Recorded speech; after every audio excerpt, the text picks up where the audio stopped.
All right, if we run through our problem from the quiz, it should look something like this. The first mistake 2 or 3 of you made was you didn't convert your mass in grams to mass in kilograms. We always work in kilograms, meters, and seconds.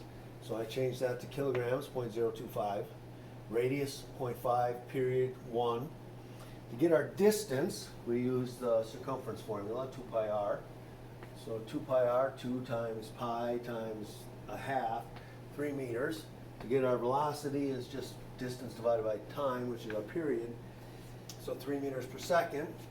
If I put mv squared over r in that equation to get fc, I should have came up with about a half a newton.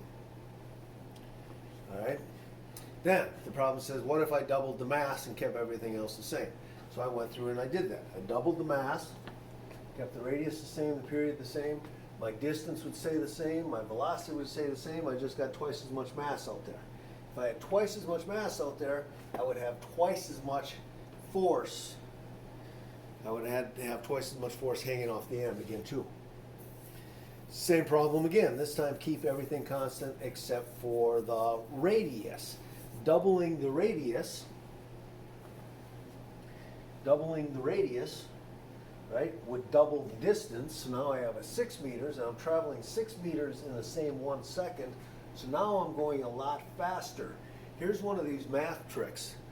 If you double a squared term, you actually end up with a value that is 4 times greater, because 2 squared, 4. So I end up with 2 newtons out here. The FC once again goes up. It goes up by a factor of 4, because my squared term doubled. If a squared term doubles, you go up by a factor of 4. Next problem was keep everything the same, except this time we're going to take the period. Now, by doing the period, what we've done, we've increased the time to go the same distance, so now my velocity cut in half.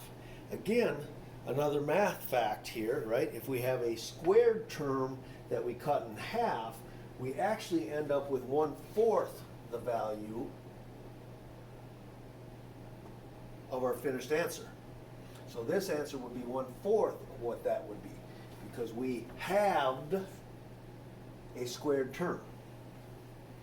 So and the last problem was a little more difficult because you were given FC as being double, and mass was kept the same, radius was kept the same, so my distance would be 3 meters.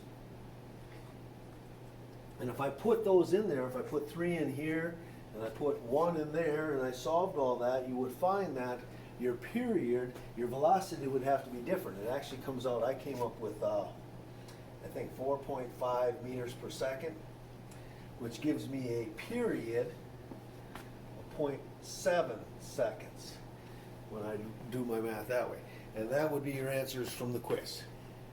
I think what we're going to do is I'm going to write a new quiz. We did not do very well as a group, and I think I would like to do better.